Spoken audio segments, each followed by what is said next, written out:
welcome to the deep dive. This is your personalized journey, really, into understanding complex topics. And today, our mission is very focused. We're diving into OBGYN, specifically pulling out the highest yield, most crucial concepts you need for the NBME shelf exam. Exactly. We're aiming for confidence here. So think of this as your kind of streamlined guide. Yeah, because let's be honest, the sheer volume of medical knowledge, it can be overwhelming. Oh, absolutely. So this deep dive, it's designed to cut through all that noise, focus on what really matters for you.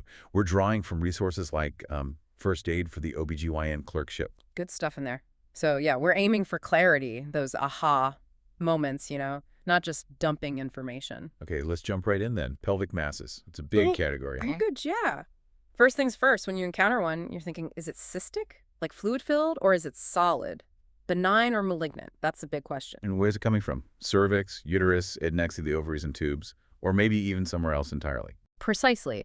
And those initial diagnostic steps are absolutely crucial. You need a good physical exam, obviously. Right.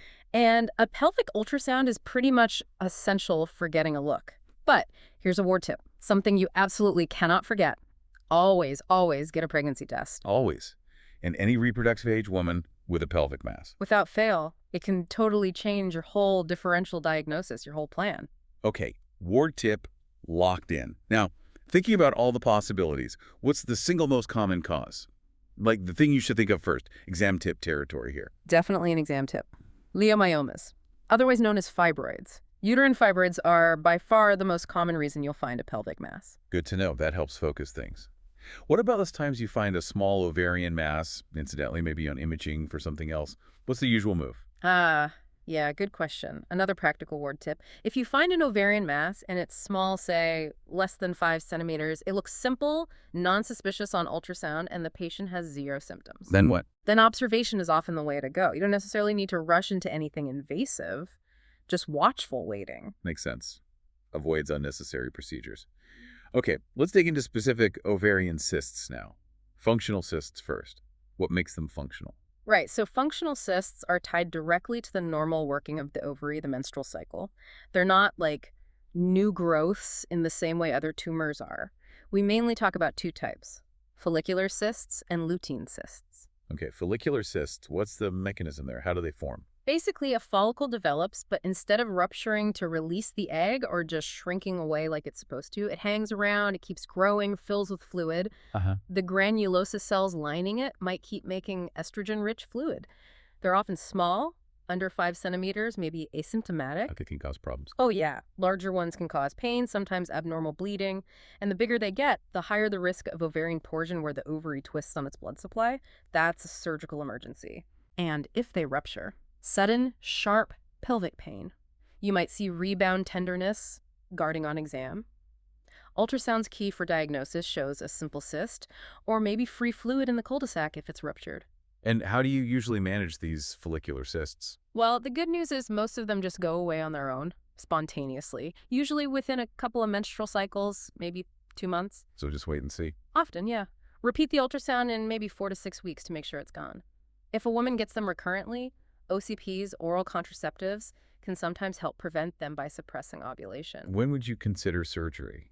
Surgery like a cystectomy, just removing the cyst, or maybe an oophorectomy, removing the ovary that's usually reserved for cysts that stick around, don't resolve, are causing significant symptoms, or are larger, say over 5 centimeters, because of that torsion risk. Got it. Okay, now lutein cysts, you said there were 2 kinds. Correct.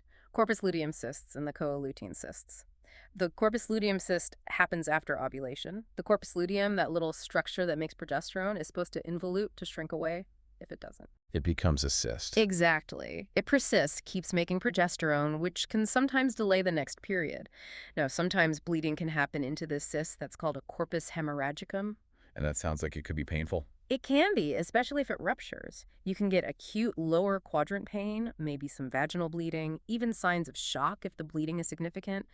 But generally, corpus luteum cysts themselves don't get huge, usually stay under 5 centimeters. What are the signs and how do you treat them? You'll often find unilateral adnexal tenderness pain on one side during the pelvic exam, plus the patient reporting pain, maybe some abnormal bleeding. Diagnosis relies on the history, the exam, and ultrasound. And treatment. Usually observation for a couple of months, maybe start OCPs, NSAIDs can help with pain, but if you're worried about an acute abdomen torsion or a significant rupture, then surgery might be needed. Okay, and the other type, the alutein cysts. These are a bit different. The echoleutin cysts are usually driven by really high levels of HCG, the pregnancy hormone. HCG, like in pregnancy. Yes, but often abnormally high levels. A key ward tip here is their association with molar pregnancies. Because of this strong hormone stimulation, there are often multiple cysts and frequently bilateral, meaning on both ovaries.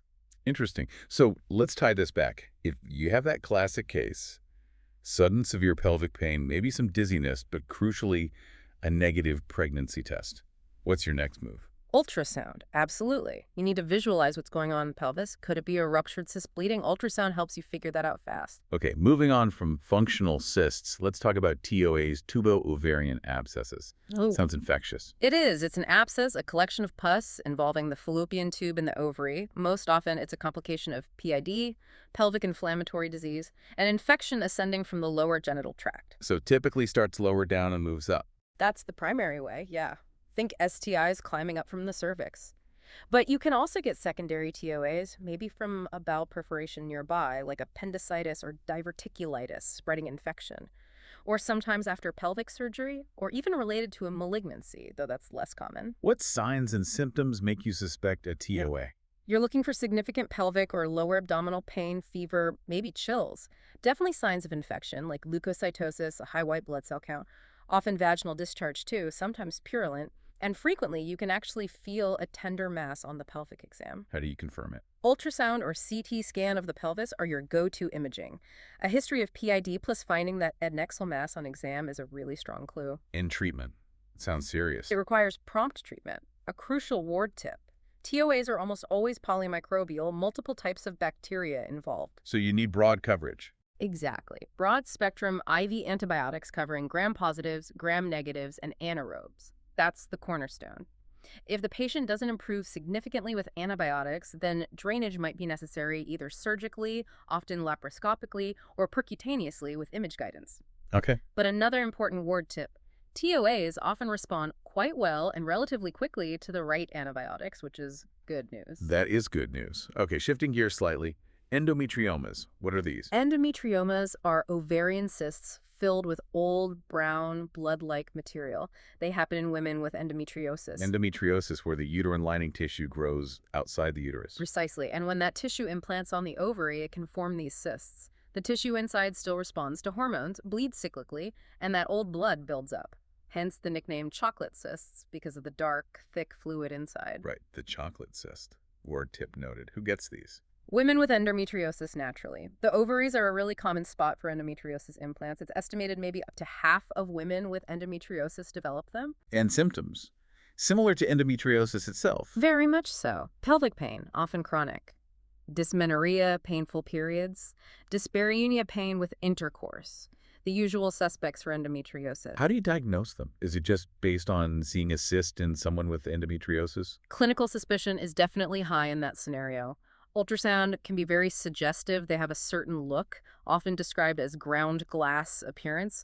But the definitive diagnosis really comes from surgery laparoscopy, where you can see it and biopsy it. The biopsy shows hemosiderin-laden macrophages, which confirms it's old blood. And treatment. Can medication help? Not really for the endometrioma itself.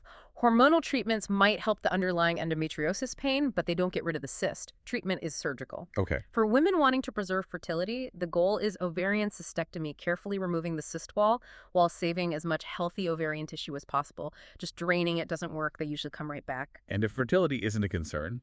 Then an oophorectomy, removing the whole ovary, might be considered, especially for severe symptoms or recurrence, as it has a lower chance of the problem coming back on that side. Okay. Next on the list. Benign cystic teratomas, also known as dermoid cysts. That's right. Dermoid cysts, or benign cystic teratomas, they're actually the most common type of ovarian germ cell tumor. Germ cell tumor. Sounds different. It is. Germ cells are the cells that become eggs. And teratomas are fascinating because these germ cells can differentiate into various types of mature tissue. Like what? You can find hair, skin, teeth, bone, sometimes even thyroid or neural tissue, all within the cyst. It's derived from all three embryonic germ layers. Wow. Okay. Okay. Who tends to get these? Mostly young women. The peak age is typically between 12 and 30. They account for something like 70% of ovarian tumors in that age group.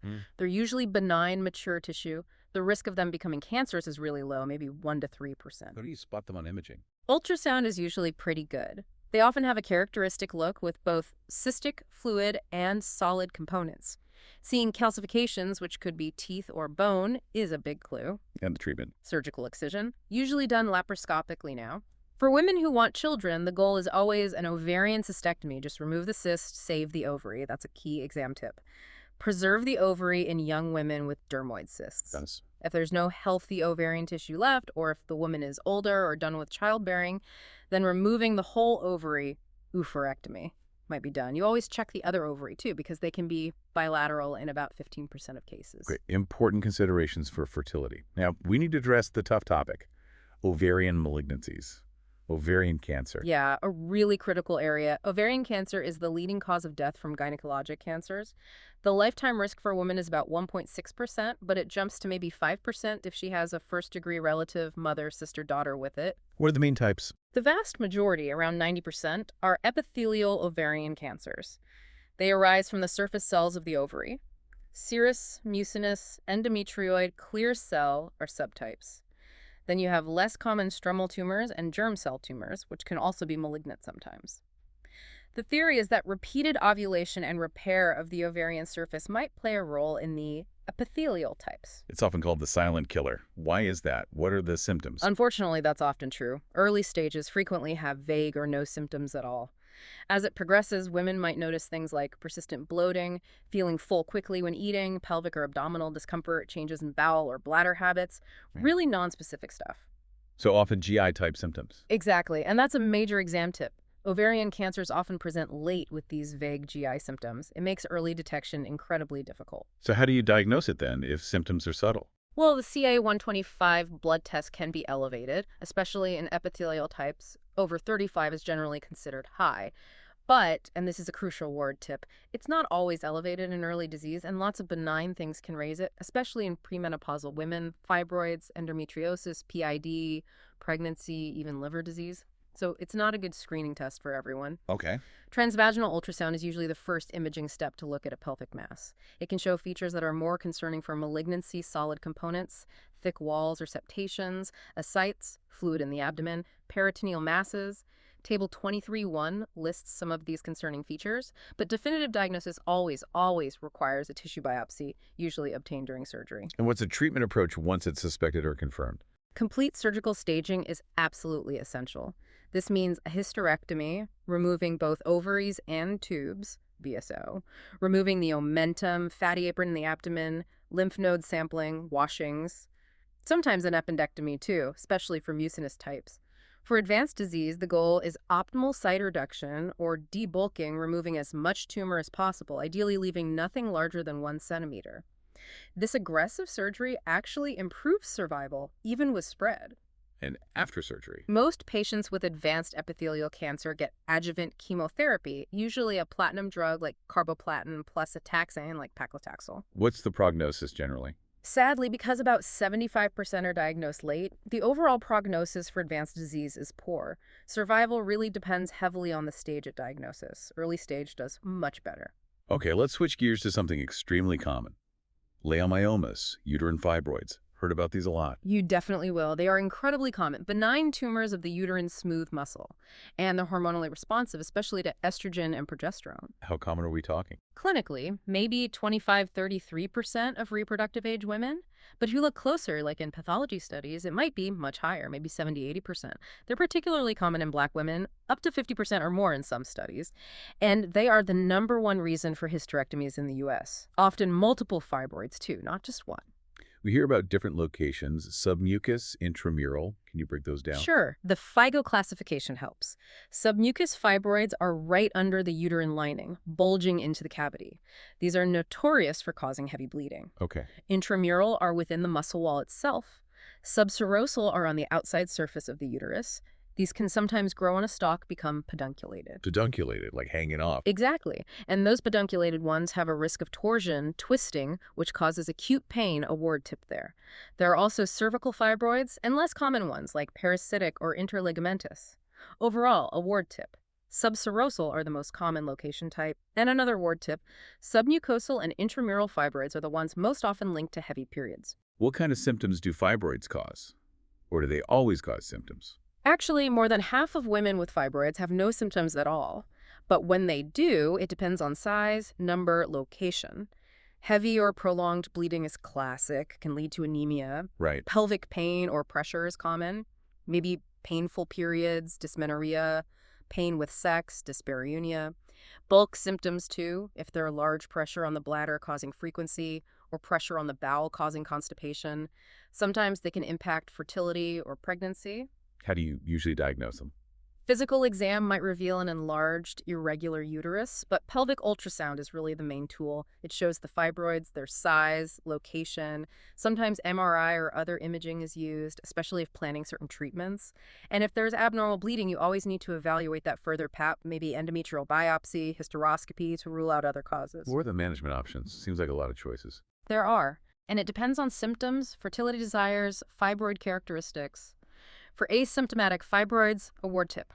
Observation is usually the way to go. They often shrink after menopause anyway. Okay. If treatment is needed for symptoms like bleeding or pressure, you've got medical options. Hormones like OCPs or progestins might help bleeding but don't really shrink fibroids much. An LNG IUD can be great for heavy bleeding if the cavity isn't too distorted. GnRH agonists can shrink them temporarily, often used before surgery. And surgical or procedural options. Lots here too. Endometrial ablation destroys the lining to reduce bleeding for women done with childbearing, small fibroids. Uterine artery embolization, UAE, blocks blood flow to shrink them, preserves the uterus but not ideal for future pregnancy. Myomectomy removes just the fibroids, preserving the uterus key for fertility, but exam tip recurrence is common. And finally, hysterectomy, removing the uterus, is the definitive cure ward tip for women done with childbearing or severe symptoms. Also, remember that zebra alert, a rapidly enlarging fibroid, could, rarely, be a leiomyosarcoma, a cancer. Right. And another exam tip, leiomyomas are the most common pelvic tumor in females.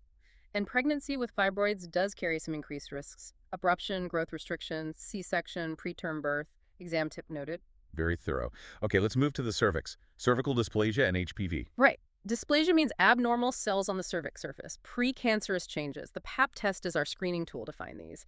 And the vast majority, like 80%, are linked to high-risk HPV infection. HPV, human papillomavirus. Which types are high risk? Types like 16, 18, 31, 33, 45, 52, 58. These have higher oncogenic potential, meaning they're more likely to cause cancer over time. What increases the risk of getting dysplasia? Persistent high-risk HPV infection is the big one, especially if it lasts over 6 months. Factors increasing HPV exposure help 2 more partners, early onset of sexual activity. Also, smoking specifically for squamous cell cancer, ward tip their long-term OCP use, immunosuppression, maybe lower socioeconomic status affecting screening access. HPV itself is so common, though, right? Incredibly common. Sexually transmitted DNA virus. Most infections are actually subclinical, cause no symptoms, and clear up on their own within maybe 2 years, especially in younger people. There are hundreds of types. But we have vaccines now. Yes, huge advance. Vaccines target the key high-risk types causing most cancers and also the low-risk types causing most warts. Approved for females and males, typically ages 9 up to 45. Ward tip. Any specific HPV types to remember for exams? Key exam tip. HPV 6 and 11 cause most low-grade lesions and warts. HPV 16 and 18 cause over half of high-grade lesions and about 70% of cervical cancers. Okay. Tell us about the transformation zone, the TZ on the cervix. Why is it important? Okay, so you have the outer cervix, the ectocervix, lined with squamous cells, ward tip. Yeah. And the inner canal, the endocervix, lined with glandular columnar cells, another ward tip. The border between them is the squama-columnar junction, or SCJ. The transformation zone, TZ, is the area around the SCJ where, over time, especially during puberty and pregnancy, the glandular cells get replaced by squamous cells through a process called metaplasia. This zone of active change is where most HPV infections take hold and where most dysplasia and cancers start. So the pap test needs to sample that zone. Absolutely. The pap uses a spatula for the ectocervix TZ and a brush for the endocervical canal. Collects cells to look for abnormalities under the microscope. Liquid-based paps are common now. Allow for HPV testing from the same sample too, and screening has drastically cut invasive cancer rates by like 50%. An exam tip screening involves cytology, PAP, primary HRHPV testing, or co-testing both. What are the current screening guidelines? How often? ACOG 2021 guidelines, ages 21-29, cytology every 3 years. Ages 30-65, you have options. Cytology every 3 years, or primary high-risk HPV testing every 5 years, or co-testing, cytology plus HRHPV every 5 years. Need to individualize for higher-risk folks. HIV, immunosuppressed, DES exposure, history of CIN2 plus CO. Don't screen under 21. Can usually stop after 65 with adequate negative history, or after hysterectomy for benign disease if the cervix was removed. When PAP results come back, we see terms like ASCUS, LSIL, HSIL. What do these mean? Right, that's the Bethesda system for reporting cytology. SIL means squamous intraepithelial lesion. CIN, cervical intraepithelial neoplasia, is the older term often used for histology from biopsies. The last project tried to align them. Okay. So roughly, CIN1 is low-grade dysplasia, LSIL on cytology histology, affecting the lower third of the epithelium. CIN2 and CIN3 are high-grade, HSIL, and involving the lower two-thirds, CIN2, or more than two-thirds full thickness, CIN3. Management differs for younger women, 21-24 versus older or 25, because cancer risk is lower when younger. A ward tip. PAP is screening cytology. Biopsy gives diagnostic histology. So what's the follow-up for common abnormal results, like ASCUS? SQPS atypical squamous cells of undetermined significance. Follow-up depends on age and HPV status. Under 30, reflex HPV testing is common. If HPV is negative, routine screening. If HPV positive, then for age 0-25, colposcopy. For 21-24, maybe just repeat cytology in a year. What about ASCH or LSIL or HSIL? ASCH can't exclude high grade, always needs colposcopy. AGC, atypical glandular cells, needs colposcopy. ECC, endocervical sampling, and often endometrial biopsy. LSIL, low grade, gets colposcopy if 0-25, repeat cytology if 21-24. HSIL, high grade, definitely needs colposcopy, usually with ECC. The algorithms get complex. Best resource is ASCCP guidelines. You've mentioned colposcopy several times as the next step. What exactly is it? Colposcopy is basically using a special magnifying scope, the colposcope, to get a really close-up look at the cervix, vagina, and vulva. We use it after an abnormal PAP or HPV test. Why is it necessary? Because the PAP is just screening cells. Colposcopy lets us visualize the tissue directly, apply acetic acid vinegar solution, which makes abnormal areas turn white, and see abnormal blood vessels. This guides us where to take biopsies for a definitive histologic diagnosis. It confirms or refutes the screening result. So indications are abnormal screening results. Exactly. ASCUS with positive high-risk HPV if 0-25, ASCH, AGC, LSIL if 0-25, and HSIL. A ward tip. Abnormal screening needs diagnostic confirmation via colpal biopsy. And another ward tip, histologic diagnosis requires colpal biopsy. It's quite effective. Another ward tip says colpal adequately evaluates about 90% of abnormal cytology. And remember that exam tip. No. Don't start screening before age 21. Walk us through the procedure. What's it like for the patient? It's an office procedure, usually, speculum in, like a PAP. Then we apply the acetic acid, wait a bit for acetowhite changes, then use the colposcope. It stays outside the body to magnify the view.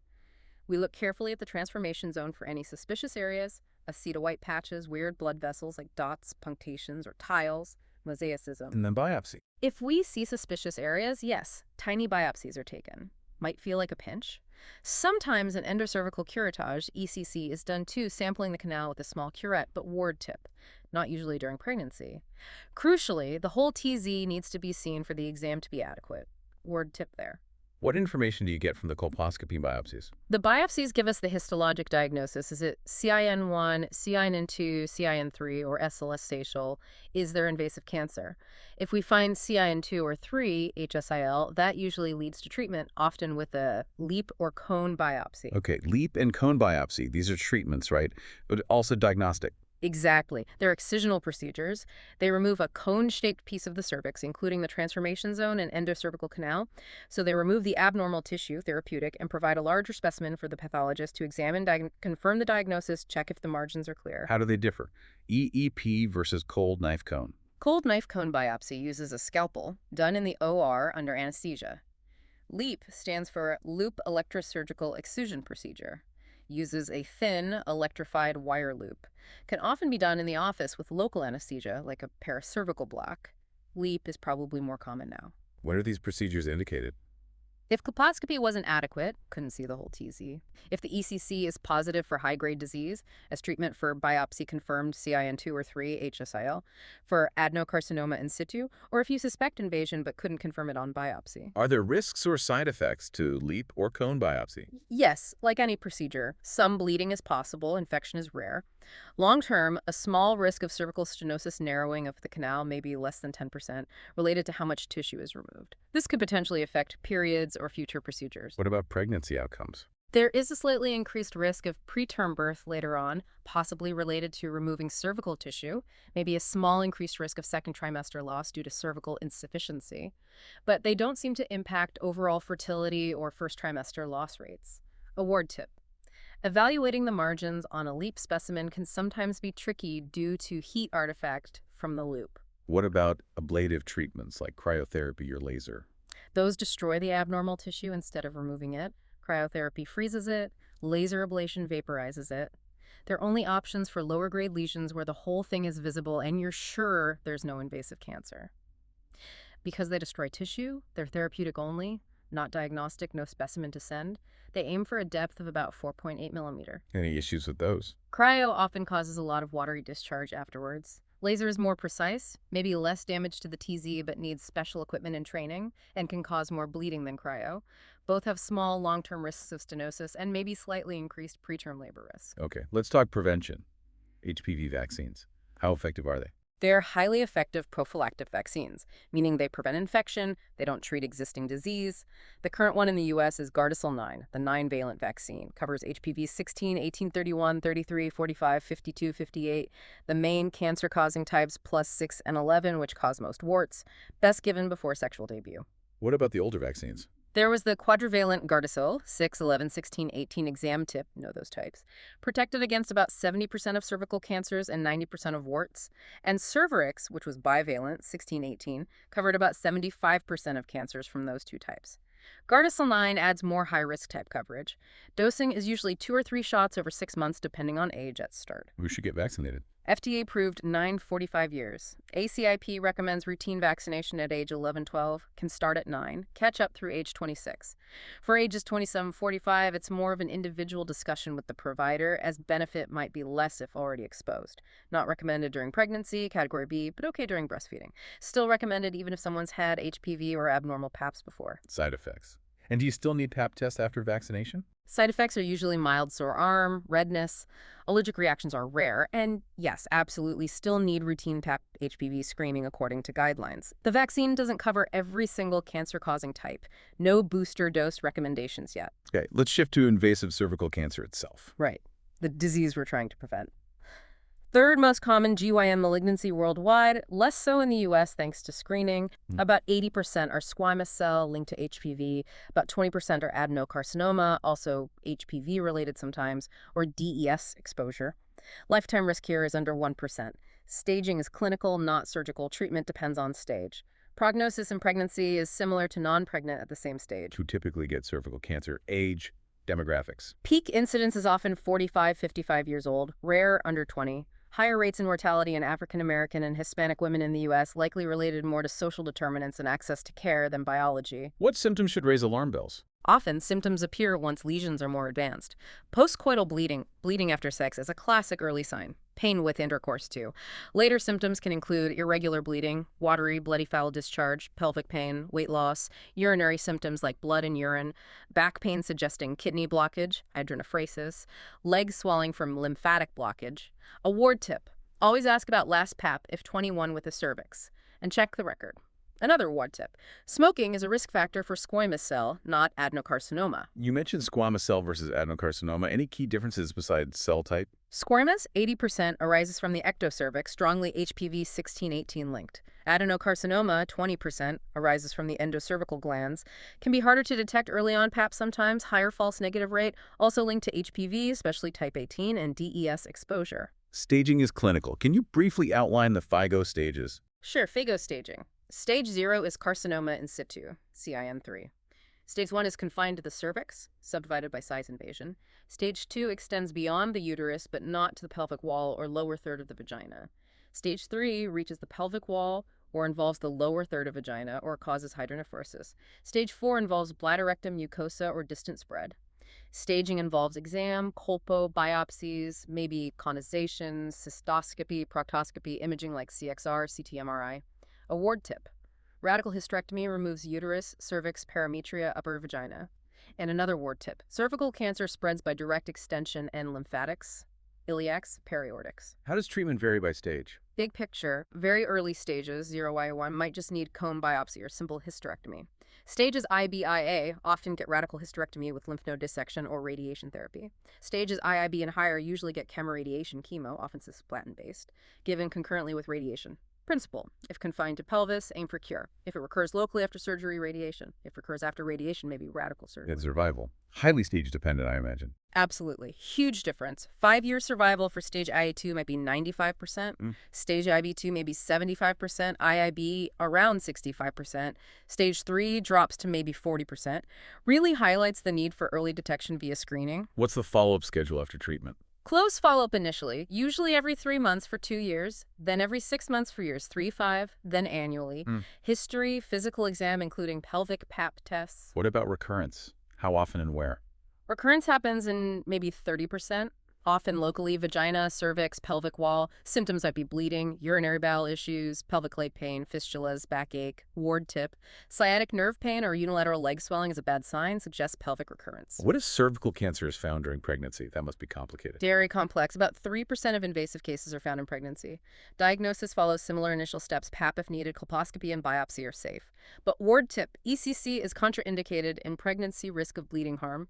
Diagnostic cone is reserved only if invasion is strongly suspected and would change management during pregnancy. How is treatment handled? Depends on gestational age, stage, patient wishes. Very early stage, IA1, might allow CKC and continued pregnancy. More advanced usually means delaying definitive treatment until after delivery. Second trimester, maybe platinum chemo to prolong pregnancy.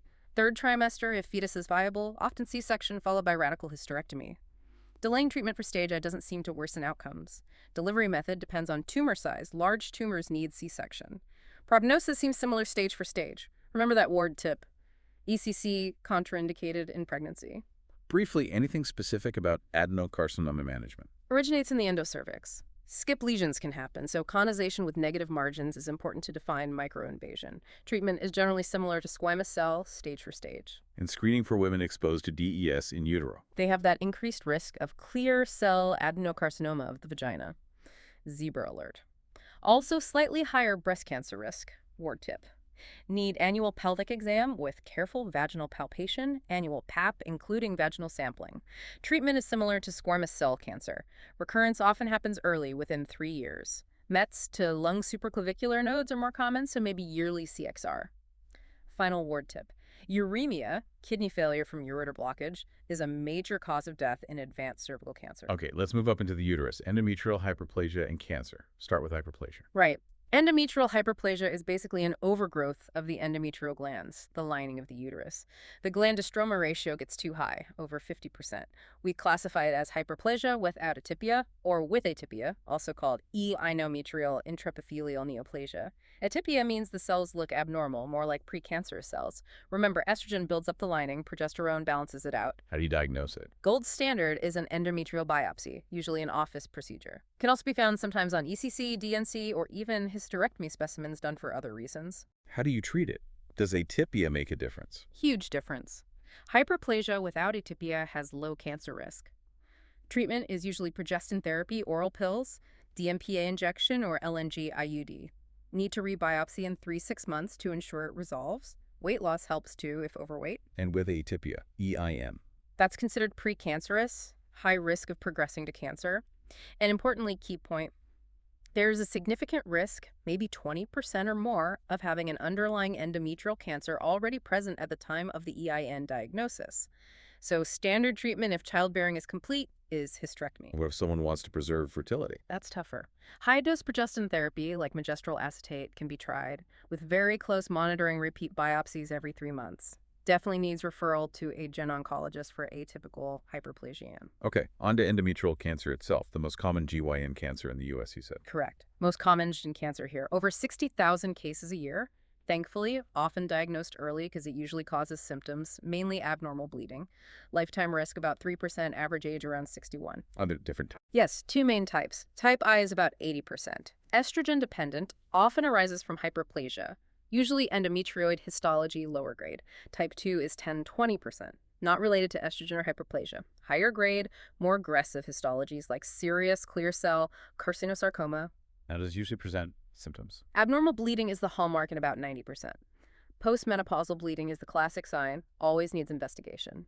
In premenopausal women, it might be heavy periods, menorrhagia, bleeding between periods, metrorrhagia.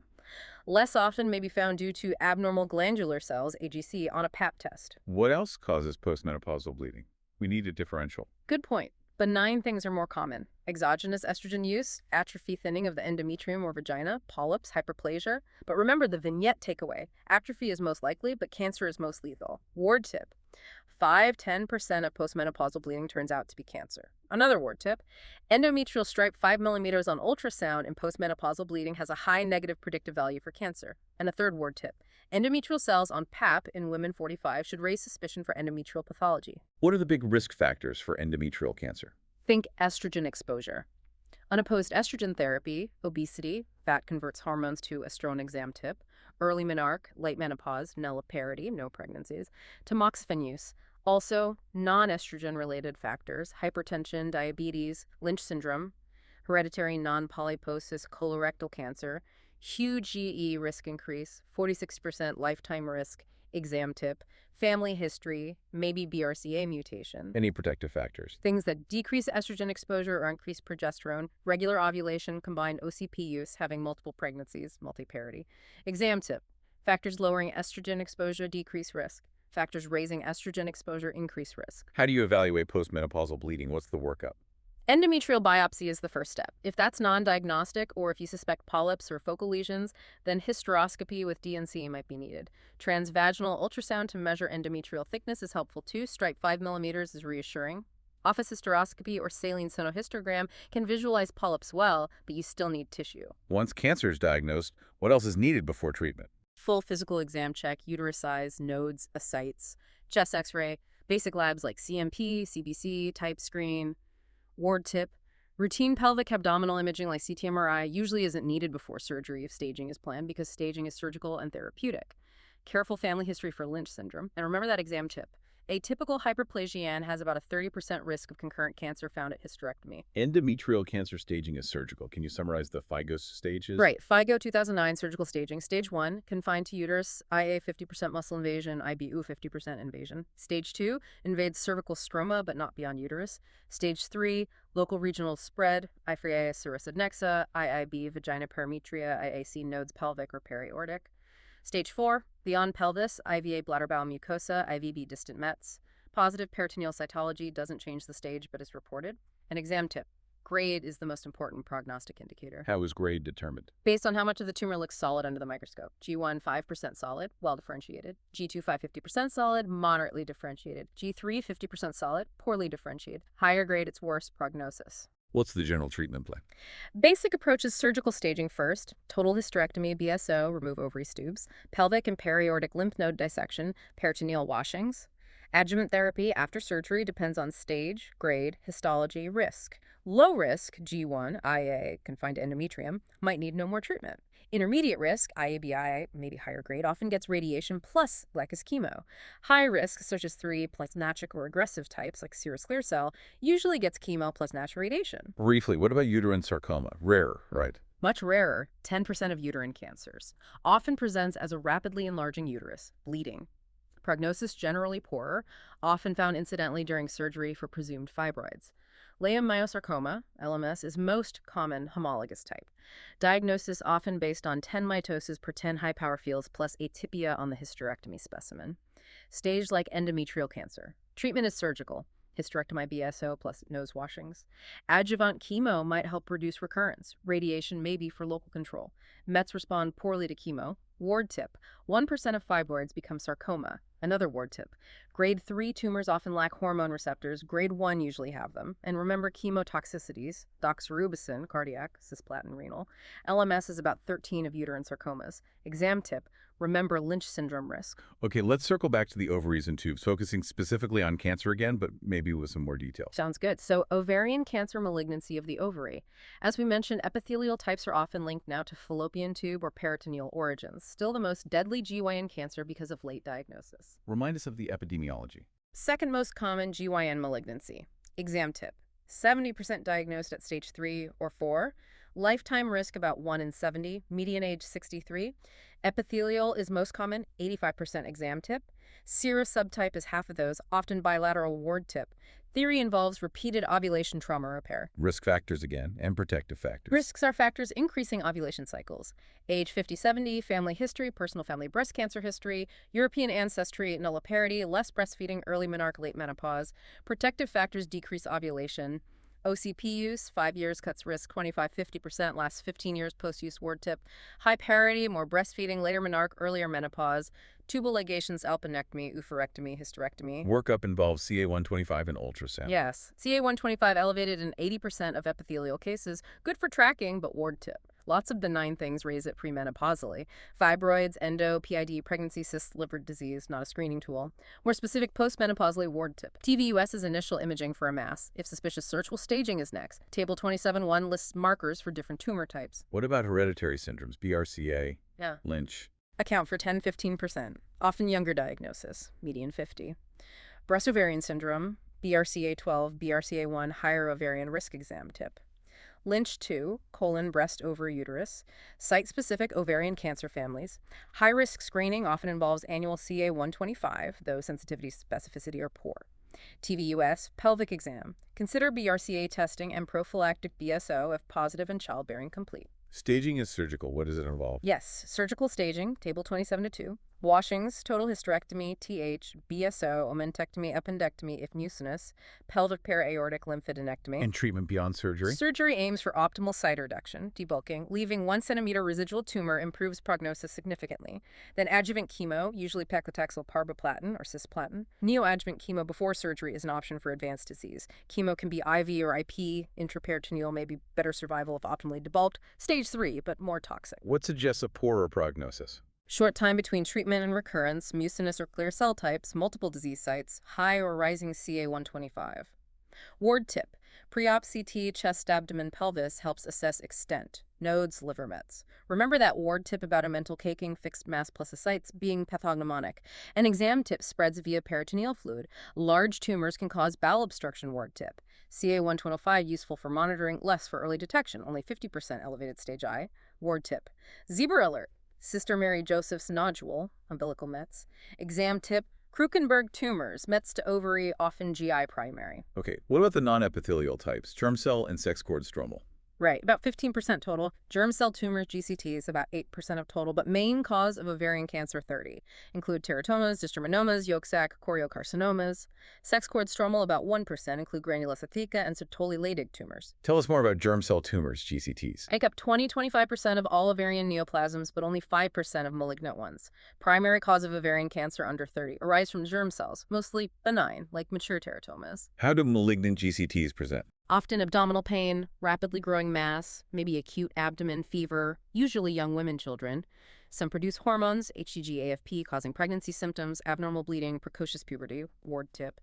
About 13 of GCTs in those 21 are malignant. Can you list the main malignant GCT types and markers, table 2734? Sure. Is germinoma, undifferentiated, often bilateral, chemo T-sensitive LDH marker, most likely in young girl with adnexal mass, yolk sac tumor. Aggressive, younger, median 23. Schiller-Duval bodies, AFP marker. Immature teratoma. All 3 germ layers, maybe neural tissue, no specific marker usually. Yeah. Choriocarcinoma. Cytotrophoblasts and cytotrophoblasts, 20O HCG marker. Embryonal carcinoma. Primitive cells, ABUGH15, precocious puberty bleeding, PPTGA-Phe markers. Mixed GCTs are common too. How are malignant GCTs treated? Surgery first, usually unilateral salpingo-oophorectomy, USO, plus staging. Try to save the other ovary for fertility. Then adjuvant chemo for almost all, except stage IA, grade 1, immature teratoma, BEP regimen, standard bleomycin, lung toxicity, etoposide, blood issues, cisplatin, kidney toxicity, nausea, vomiting. Prognosis for GCTs? Generally good if caught early. 80-90% 5-year survival. Ward tip. Benign teratomas can rarely become malignant, usually postmenopausally. GCTs are very chemosensitive. Remember staging differences. Surgical for ovarian and devulvar tube, clinical for cervical vaginal, war tip. Zebra alerts, teratomas and anti-NMDA encephalitis. Struma ovarii, thyroid tissue teratoma causing hyperthyroidism. Exam tip, most common solid B9G ovarian tumor is mature cystic teratoma. Okay, now sex cord stromal tumors. Arise from ovarian stroma sex cords. Some make hormones, estrogen, testosterone. Usually low-grade malignancy, often older women. Rare, 1% of malignant ovarian tumor. Types. Granulosa cell tumor. Most common malignant sex cord stromal. Mixed estrogen, feminization, precocious puberty, post-meno bleeding. 5% have concurrent endometrial cancer. See colics in our bodies on histology. Inhibin is a marker. Ward tip, very chemosensitive. Sertoli-Leydig cell tumor makes testosterone, fertilization, hirsutism, voice changes, menstrual issues. Testosterone is marker. Treatment for sex cord stromal. Surgery. THBSO if done childbearing. USO for young, low-stage grade wanting fertility. Adjuvant chemoradiation, not typical for stage I, maybe for stage TI IV or recurrence. Zebra alert. Meg syndrome. Ascites, hydrothorax, ovarian fibroma. And fallopian tube cancer. Briefly. Usually adenocarcinoma, papillary serous 90%. Spreads like ovarian cancer. Many ovarian serous cancers likely start in the tube. Behaves treated like epithelial ovarian or primary peritoneal cancer. Removing tubes, salpinectomy, reduces ovarian cancer risk, often found incidentally early on. Later presents like ovarian cancer. Staging, treatment, prognosis, same as ovarian. Ward tip, tube, epithelial ovarian, primary peritoneal, likely share pathogenesis. Let's move to the vulva and vagina. Vulvar squamous intraepithelial lesions, SILs. First. Terminology changed. Yes, from VIN to SIL to match cervix. 2015 ISSVD classification. LSIL, low-grade SIL, formerly VIN1, is often just HPV effect like flat warts. Not truly precancerous, often resolves. HSIL, high-grade SIL, formerly VIN23, is precancerous, maybe 20% progress to cancer. DVNN, differentiated VIN, formerly VIN simplex, is not HPV-related. Rarer, 5% of SIL. Highest cancer risk, 30%, often linked to lichen sclerosis. Risk factors for these. HSL cancer, high-risk HPV 16, 18, 31, 33. LSIL warts, low-risk HPV 6, 11. Also, vulvar skin diseases like lichen sclerosis, war tip precursor, smoking. SIL, more common premenopausally, DVN postmenopausally. Presentation. Symptoms. Periodosis itching is the most common symptom. Exam tip. Also pain, burning, dysuria, visible lesions, white, red, pigmented rays, but maybe 40% are asymptomatic. Diagnosis and treatment. Diagnosis is by biopsy. Colposcopy can help guide biopsy. LSIL, observe if asymptomatic, treat if symptomatic, like HSIL. HSIL treatment depends on symptoms, size, location, invasion risk. Options. Surgical excision, SBU if invasion suspected. Laser ablation if multifocal cancer ruled out. Topical therapies, imiquimod, 5-FU. Exam tip, HPV vaccines protect against vulvar cell cancer, too. Okay, invasive vulvar cancer, who gets it? Types. Mostly women 60-70, AVG 68, HPV linked to most squamous cell types, fourth most common GYN cancer, 5%, type squamous cell, 75%, melanoma, 4 to 10%, zebra alert, dark lesion needs biopsy, adenocarcinoma, often Bartholin's gland, 1 to 5%, basal cell, Mets, sarcoma, Paget's disease, 1%. Signs and symptoms of invasive cancer. Pruritus again, most common, visible lesion, ulcer, mass, plaque, bleeding, pain, can be asymptomatic initially. Risk factors for invasive. Postmenopausal age, smoking, HIV, HPV, history of vulvar HSIL or cervical HSIL, chronic vulvar skin disease like lichen sclerosis, exam tip. Diagnosis and staging. Biopsy, any suspicious lesion. Can be multifocal, so examine whole vulva, perineum, cervix, vagina. 20% of coexisting cervical cell cancer. Staging is FIGO 2017, table 28-1, hybrid clinical surgical, based on tumor size, invasion extension, exam biopsy, and node status, exam imaging, lymphadenectomy sentinel node biopsy. Treatment principles. Primarily surgical, depends on T-stage and nodes, radical local excision for small T1, modified radical vulvectomy for T2, chemoradiation plus surgery for advanced T3, need to assess inguinal femoral nodes, biopsy, SLNB, or full dissection high morbidity, adjuvant radiation chemo for high-risk cases. Ward tip, most common site is labia majora. Ward tip, spreads by direct extension, lymphatics, blood. Remember condyloma acuminata, HPV warts versus LATA, syphilis. Vaginal cancer, rare primary. Very rare primary, 3% of GYN cancers. Often mets from elsewhere, usually postmenopausal AVG 60. Higher risk premenopausally if DES exposed, needs more screening. Most common type is squamous cell. Risk factors, HPV, history of cervical vulvar SIL. If post-hysterectomy for cervical HSIL, need continued vaginal screening, 25 years. Signs and symptoms. Vaginal ulcer or mass, abnormal smelly discharge, bleeding, postcoital or other, Pelvic pain, advanced, maybe 20% asymptomatic. Diagnosis and staging. Complete pelvic exam, biopsy suspicious lesion. Need good visualization, lighted speculum, inspect on removal. Most common site. Posterior upper 13, staging is clinical, table 28-2, stage 1 mucosa, 2 submucosa not wall, 3 pelvic wall, bladder rectum distant, stage is key for prognosis. Right, yeah. Depends on size, extent, stage, nodes, histologies, stage often surgery plus SAMP radiation, stage type 4 often chemoradiation, ward tip, typically presents with bleeding, zebra alert, clear cell adenocarcinoma in young women with DES exposure. Lastly, let's cover some common non-cancerous vulva issues. Yeah. Inflammatory disorders and cysts. Right. Important quality of life issues. Inflammatory ones include contact dermatitis, lichen simplex chronicus, LSC, lichen sclerosus, LS, lichen planus, LP. Itching, burning are common. Always biopsy new lesions to rule out sil cancer. Briefly describe each. Contact dermatitis. Irritation from soap, sweat, etc. LSC, chronic itch scratch cycle, thickened skin, often with allergy background. Exam tip, LSC can be primary or secondary. LS chronic, scarring, often postmenopausal, prepubertal, white atrophic patches, keyhole appearance, skin thinning, architectural loss, increased cancer risk, exam tip. LP inflammatory can affect skin ailsmeth too. Shiny, purple, erosive vulvar lesions, pain, scarring, distortion, often oral lesions too. Bodum stri ward tip.